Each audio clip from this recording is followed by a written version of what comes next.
Assalamualaikum warahmatullahi wabarakatuh. Tabik pun, perkenalkan nama saya Fajar Irawan dengan NPM 2013053085 dari kelas 3D Prodi PGSD Universitas Lampung 2020. Nah, pada kesempatan kali ini saya bakal menceritakan terkait tentang mite ataupun mitos dengan judul Jakarta Rup. Sebelumnya apa sih mite ataupun mitos itu? Jadi mite ini merupakan prosa rakyat yang penokohannya ini merupakan dewa-dewa, terus juga kerajaan ataupun dari khayangan dewa-dewa. Dan memang dari mitos ini sendiri penokohannya ini bisa berupa makhluk gaib dan juga mempunyai ilmu-ilmu gaib serta dari khayangan. Dan pada kesempatan kali ini saya bakal menceritakan mitos dengan judul Jakartaru.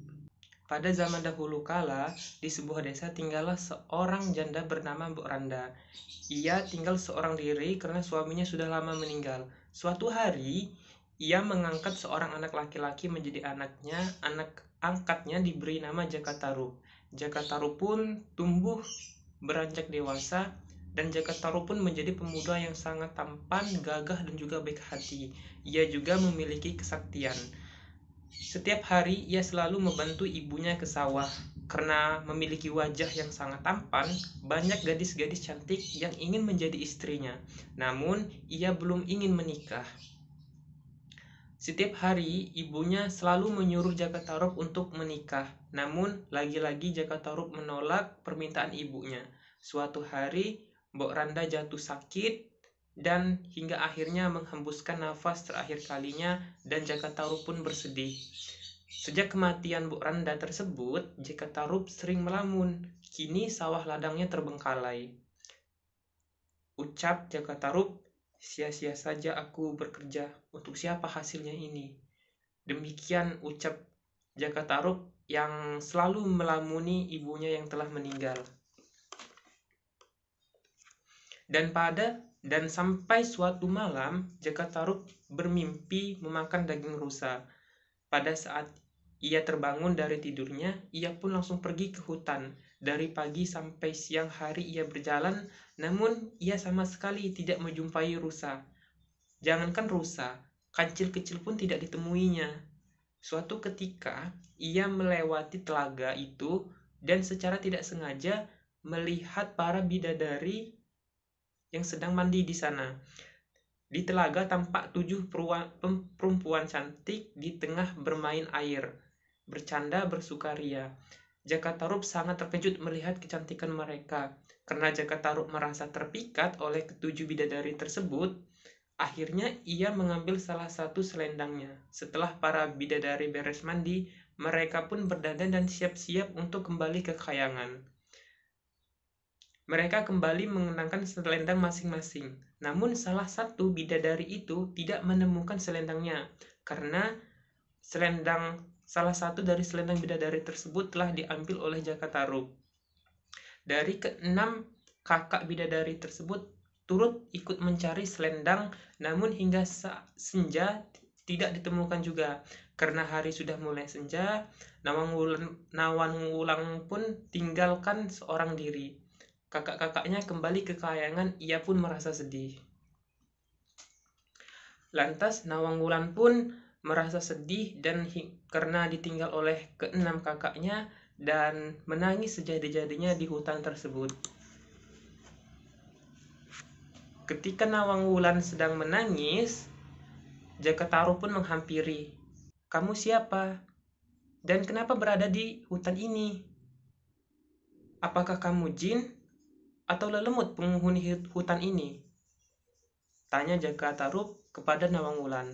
Lantas Nawang Wulan pun menjawab, namaku Nawang Wulan. Aku adalah bidadari yang turun dari kayangan dan selendangku tiba-tiba menghilang, sehingga aku tidak bisa kembali pulang ke kayangan. Apakah kamu bisa membantuku untuk mencari selendangku yang hilang? Ucap Nawang Wulan. Namun Jakatarup ikut mencari selendang tersebut, padahal selendang tersebut diselipkan di belakang bajunya Jakatarup, karena Jakatarup berniat untuk mempersunting Nawang Wulan. Karena Jaka Tarub tertarik dengan Nawang Wulan ini, hingga akhirnya Nawang Wulan diajak oleh Jaka Tarub ke desanya Jaka Tarub, dan mereka pun akhirnya menikah dan dikaruniai putri yang diberi nama Nawangsi.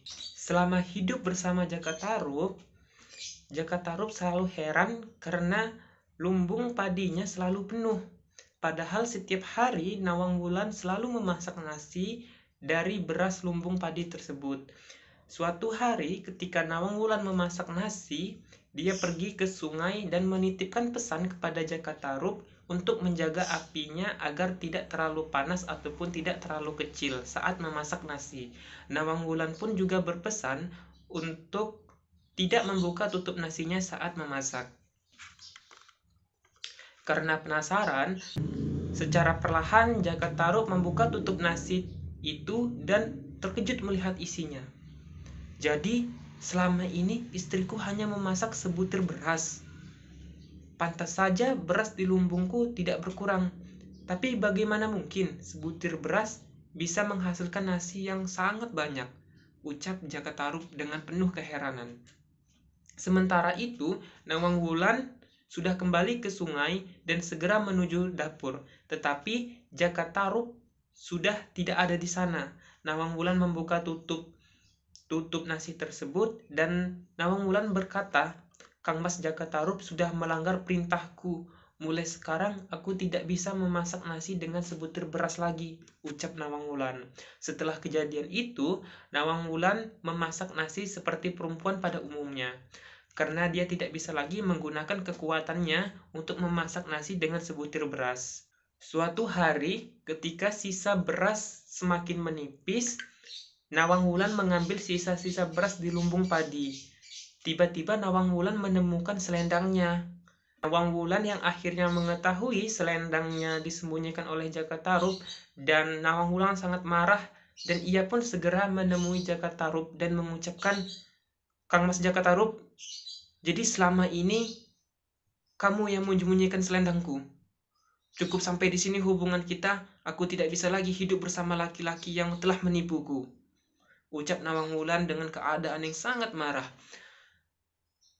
"Adindaku Nawang Wulan, maafkanlah aku mengaku bersalah. Tapi tolong jangan tinggalkan aku.